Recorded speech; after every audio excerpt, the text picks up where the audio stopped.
Hi! In front of me is Samsung Galaxy A20s, and today I would like to show you where you can access all your downloads on this Samsung.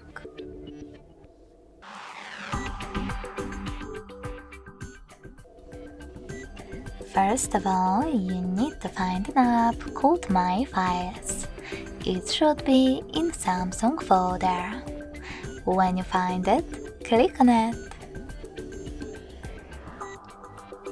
Now tap on Downloads under Images.